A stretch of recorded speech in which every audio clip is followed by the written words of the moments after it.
Ilham Kadri, thank you for joining us today. Thank you for making the time to be with us. Ilham, you've been the CEO of Solvay since March 2019. Solvay, everybody knows, but just a few facts, is a global leader in materials, chemicals, and solutions, addressing critical industrial, social, and environmental challenges associated with planes, cars, batteries, smart and medical devices, and water and air treatment. 2019 sales were 10 billion euros, and you had then about 24,000 employees in more than 60 countries.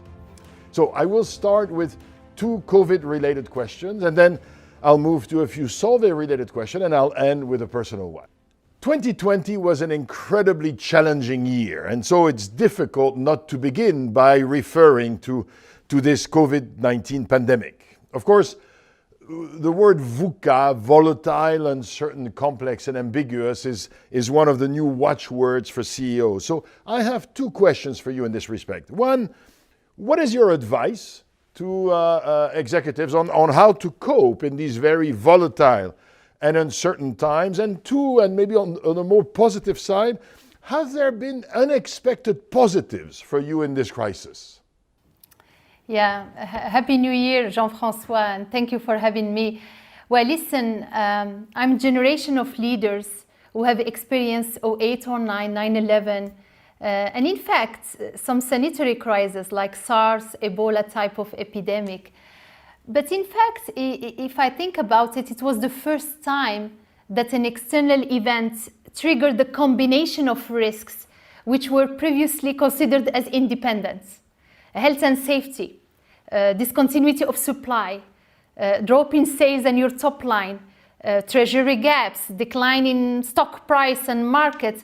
So, and in fact, economies were in fact indirectly impacted by the pandemic per se, but the decision of government to control the pandemic through a global lockdown had an immediate impact on the level of activity of the worldwide economy, which was in a way not homogeneous, right? So in some cases, top management was also physically impacted, right? And we were all remote, and some, companies, managements were not even able to play their role. So listen, our recipe was very simple. One eye on the microscope, one eye on the telescope. So what is the microscope? We are chemists, so we like to refer to microscopes. First of all, taking care of our people, security, safety, management stability. I joke often and I say back in March, I was not chief executive officer, I was chief mask officer. We were all dying to find enough PPEs and masks and gels to protect our people, our production lines, etc. Then one eye on protecting the balance sheet, right? Piloting liquidities, cash was important. Cash is king, right? Is even more king during crisis times. Protecting the business continuity and taking care of clients. It looks obvious, but we had to be even closer to our clients and suppliers to secure the supply chain. As the borders were closing, it was essential to really continue providing products and services. And the eye on the telescope is making sure that the company knows how to react, anticipate the changes, right? And emerge stronger from this crisis, right? So taking advantage of the opportunities generated by the crisis, and they were few, right? And the companies who have not wasted this good crisis are gonna emerge stronger and be a winner tomorrow. Rethinking the operating and business model. We deployed the purpose back in January last year. We deployed our sustainability strategy, Solvay One Planet, in February. We launched our teleworking. 40% of Solvay employees today are teleworking, which is a new normal at Solvay. So agility, adaptability are key. Redefining what's winning and the new winning means, including, for example, remote working, and reinforcement as well. From the purpose perspective, we understood that we are essential. I'm not sure you know it, Jean-François, but none of our assets or plants was closed by the authorities because we were recognized as essential. We supply water purification solution, air purification solution. We're in hemodialysis membrane. We're in packaging of medicines. We're actually in the supply chain of COVID-19 tests and vaccine. We're in the food industry. So all of this is a big learning out of this crisis. As I'm listening to all of the things that you and your team had to get right during this crisis, I'm also remembering how difficult some of these months have been and how draining this period was, in part because now there's a little bit more clarity, but a few months ago we just didn't know how long this would last and how terrible it would be. So I think a number of executives found it personally challenging and difficult. How did you manage to keep yourself engaged and energized and forward-looking? How did you manage your own energy and focus? Indeed, this crisis has been, tough for all of us. It has been a stress test, right? For corporations, for authorities, for business models, for families, for individuals, and for the leaders we are. Listen, in my case, my recipe was very simple: healthy routines, including mental hygiene, good nutrition. I did more sports. I mean, confined and working, hard, but also taking time to do sports, and I am yogist, so I love yoga. At the company, we find some mental hygiene routine, like we call it the connected coffee. When you stop working, you go to the coffee machine, you socialize with your colleague, and you speak about something else: families, the kids, the school, the weather, the travel, etc. And believe it or not, during those cocos, our connected coffees, such question came in. How do you do this? How do you stay balanced and grounded and positive in the middle of this VUCA and how you manage ambiguity? So at Solvay, and I shared with them, and I brought my own coaches, which have been with me for a dozen of years, who actually, shared tips and how the minds work, right? And we call it mindfulness, right? How the minds work, how the thoughts can affect your feeling. And it was so popular, Jean-François, that our employees' families asked actually to access to the same type of training and engagement. So yeah, I think we did a lot of healthy routines. We shared with our colleagues how we would do that, and for me, that healthy routines were extremely precious. Not to, of course, to add that I spend more family quality time because I traveled less, so I could, have my dinners, my breakfast sometimes, my weekend, engaging more with my family, which is also helps a lot the personal balance. I'm curious, so these coaches that have been working with you, in what context are you working with them? I'm working with them on what I call the insight principles.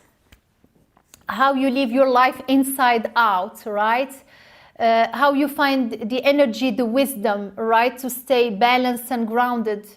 How to be at your best, not all the time, we are not machines, but how you bring the whole self, your authenticity at work, right? At every second, every minute. So that has been very transformational in my career, in my life. I think I'm a better leader, I'm a better mother, I'm a better spouse, I'm a better citizen, thanks to the insights principle. And I think that brings that balance and grounding all the time in the easy times, but also even more importantly in the tough times, because when you manage ambiguity and again the COVID-19 has brought us a lot of challenges and many on our table, as I mentioned earlier, you need to stay balanced, grounded, to have clarity, right? The clarity of sight, right? To see beyond the clouds what's gonna happen, right? And that's the eye on the microscope, which is manage the crisis, right? find solution to very, simple questions like finding masks, shipping a good to a given customer, and at the same time, that's eye on the telescope, which is reinvent your company, prepare it to emerge stronger. Because if you don't do it from the beginning, you are gonna be late, you are gonna be, not ready for the rebound. And that's what makes, individuals, leaders, and companies better, coming out stronger out of crisis. Now let's move on to your work at Solvay and to the strong commitment that the company has made to do well by doing good. And this intention to do well by doing good is reflected in the company's purpose, which is to bond people, ideas, and elements to reinvent progress, as well as in the company's vision, which is to pursue sustainable shared value for all. Now, at a personal level, you regularly post on Twitter about sustainability and the circular economy. At our recent CEO roundtable, you made an important statement. You said, "We are the last generation that still has the luxury to choose." Can you tell us more what you have in mind with that statement, which I think is extremely impactful? First of all, this crisis has been a wake-up call, right? That shows how fundamental biodiversity, sustainability are for our survival as humanity, right?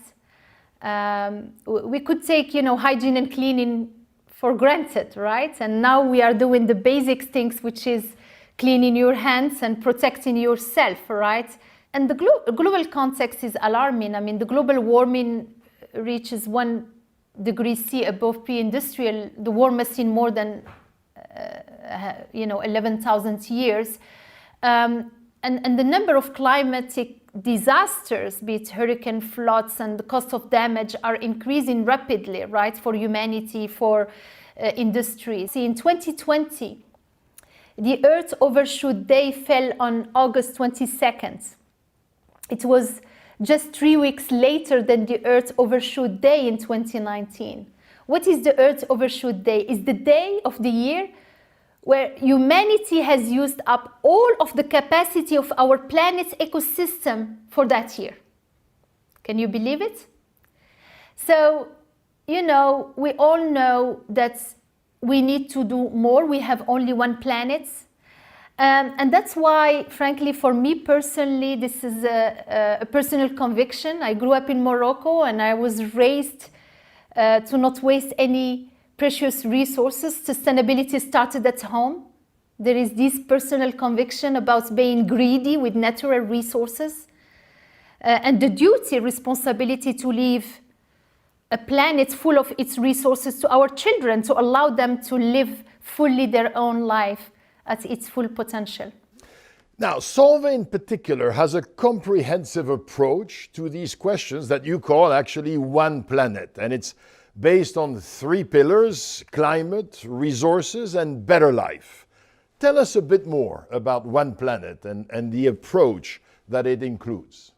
Yeah, this is very close to our hearts and embedded in all our business strategies. So it's not a corporate concept paper. We adopted what you call, Jean-François, holistic and inclusive approach, taking into account our full impact on the environment, and its name is Solvay One Planet. It's based on 3 pillars: climate, resources, and better quality of life, responding obviously to the United Nations Sustainable Development Goals. And we aligned with the Paris Agreement. So we joined the Paris Agreement back in February 2020, just at the start of the sanitary crisis. There are 10 goals. They are ambitious, they are bold. And I would like to highlight probably 3 of them that stand out, or maybe 4. We decided to abandon coal by 2030, which is a big deal for Solvay, because we started our business, our venture, 160 years ago with coal as a primary energy. So we decided that, which tells you that our CO2 emission cut has been historically around 1% between 14, 15 and 18. And by now we are doubling the emissions cuts to a level of 2% to be able to join the Paris Agreement. And we joined actually the Science Based Targets Initiative in October. We are pioneering our industry, and I really mean it, in the chemical industry, with an ambitious target to reduce our pressure on biodiversity by 30%. In fact, the scientific research around the pandemic suggests that most infectious diseases come from animals, and when we disrupt ecosystem, we jeopardize a delicate balance which leads to the release of viruses and sometimes with tragic consequences. The second example I would like to mention, we have begun to play an active role in this transition to circular economy. You may know the Ellen MacArthur Foundation. We are collaborating with the foundation. They are supporting us, challenging us, and they have endorsed our approach. And we intend to leverage this partnership to more than double our revenues from renewable or recycled solution by 2030. Finally, and the last example we are very proud of is that we have extended the paid parental leave to 16 weeks globally for all co-parents worldwide, regardless of the gender.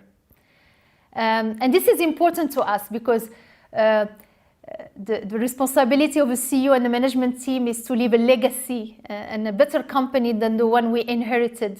And this company is for the youth, and we want our company to be youth-friendly company in the world and the best in class to attract, retain talent. And we will continue to go further.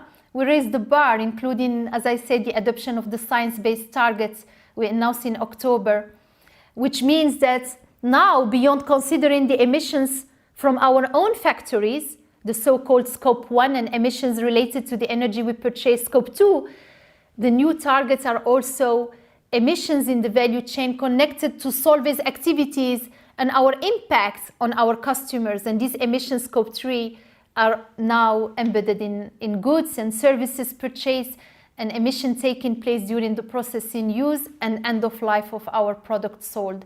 So, for example, we have 17 projects around the world to support the ecological transition of our operations, including solar and wind farms. And believe it or not, Solvay is in the top 10 companies with the largest installed solar capacity in the US. Actually, we are the only manufacturing company in the top 10, which includes companies such as Apple, Amazon, and Target, and others. And why solar farming is because some customers, and we want to have a cleaner energy as an input to produce cleaner, more sustainable, and better solutions for our customers and their customers. One of the aspects of your One Planet program is this sustainable portfolio management approach, where you are increasingly over time shifting your portfolio of products and services to more sustainable solutions.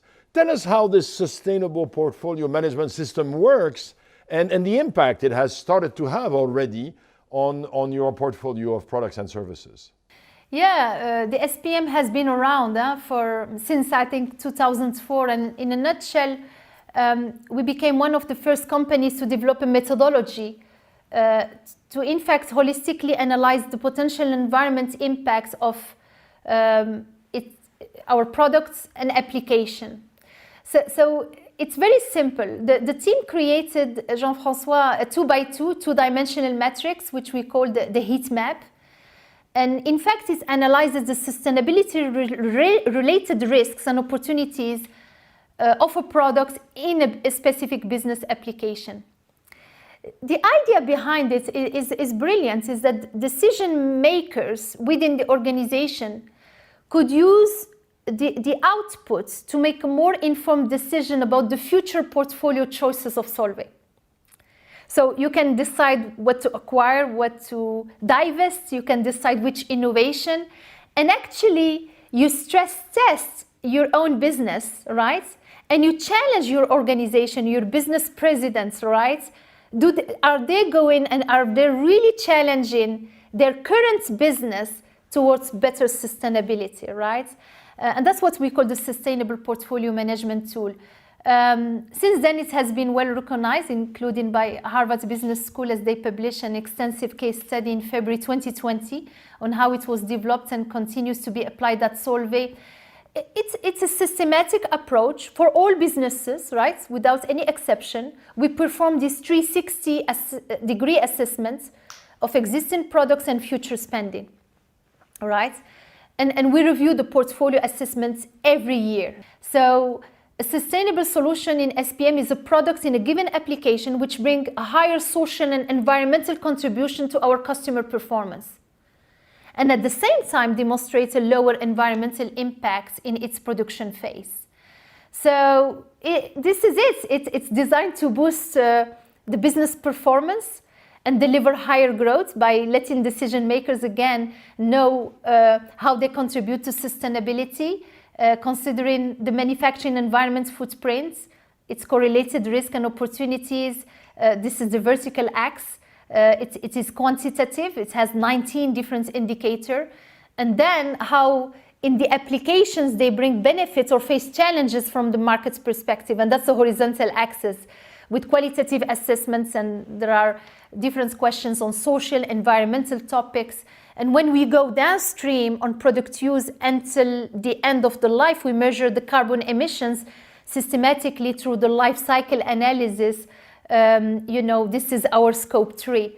So, it helps us in few words, right, to see how we are good for the planet and for the profit as well. So let me ask actually about the profits, because sometimes people say, well, but it's difficult to do well. It's difficult to do good for the world and be financially profitable. But my understanding is that your more sustainable solutions are also actually often doing quite well financially. Yeah, look at our margins, right, in the past years, right? We have been increasing, our sustainable solution to a level of 50%, and we want to bring it to 65%. The rest is being neutral or challengers.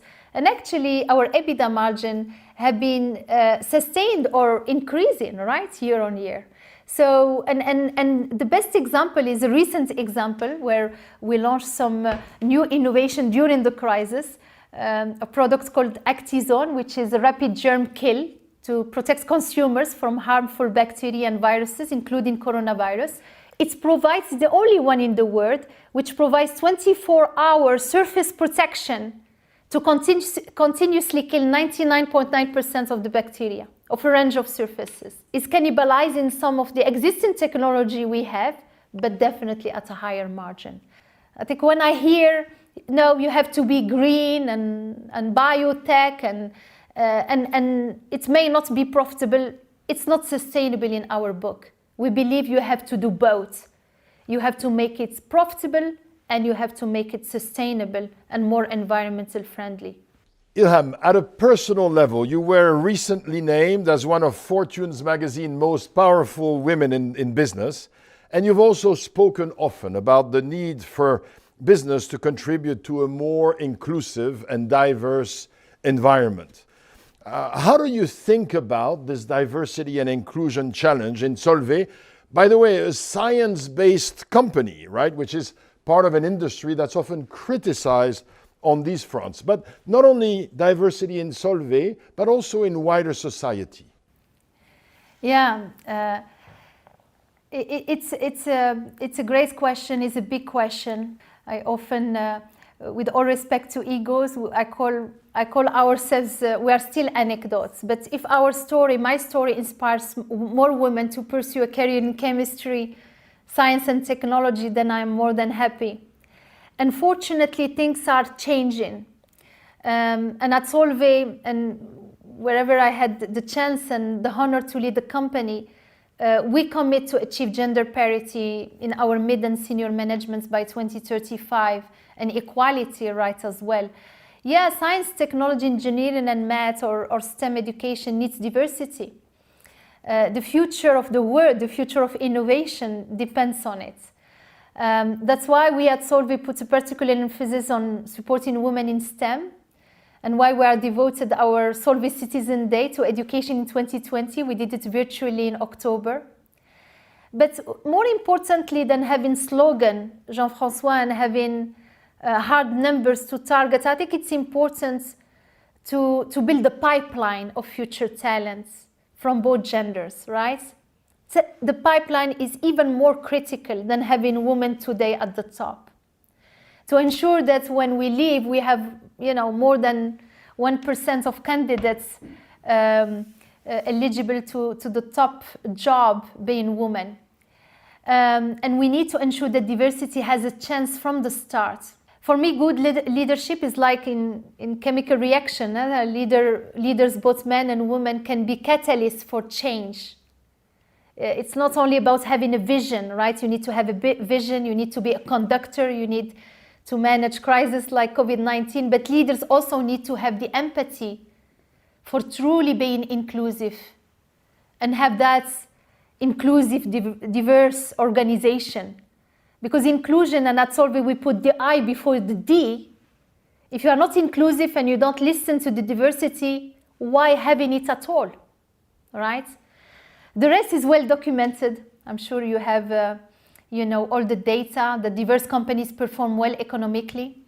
Companies with diverse management team have almost 20% higher revenues due to innovation and 20% more likely to experience above average profitability and outperform, including in EBITDA or EBIT margin.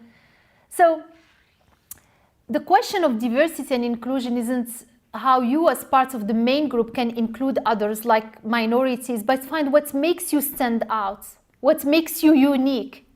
Everyone has that something unique, and embrace it, treasure it, push it, be proud of it.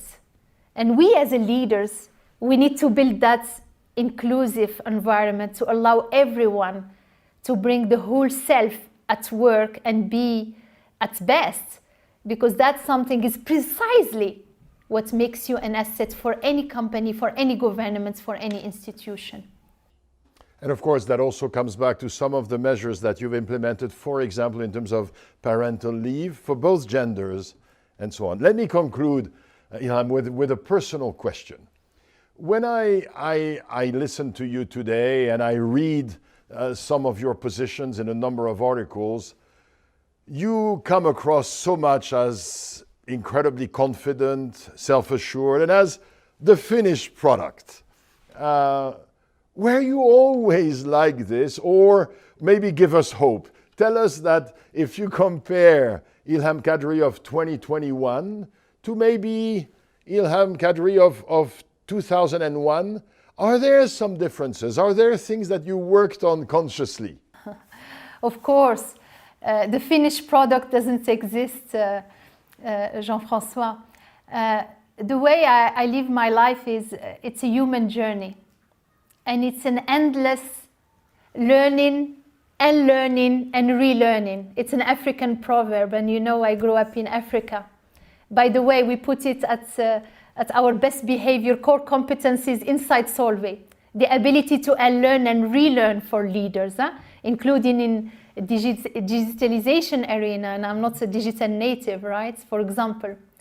No, I worked hard on bringing my whole self at work, on being authentic.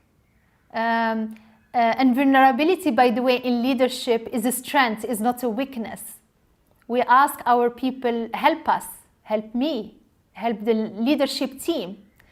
And with years, and now it's part of my management recipe, I worked on pushing the power of A&D, right? You can dare and care, right?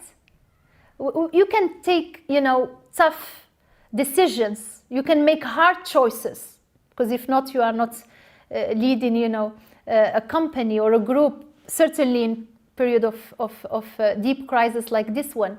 But you can also dare, right? You can also do it with attention to people, with the heart, right? It's not only about the minds and the intellect. IQ is a commodity.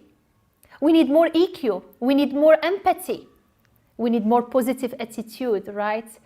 And I think that's a learning, and trust me, I'm still aiming for that finished product.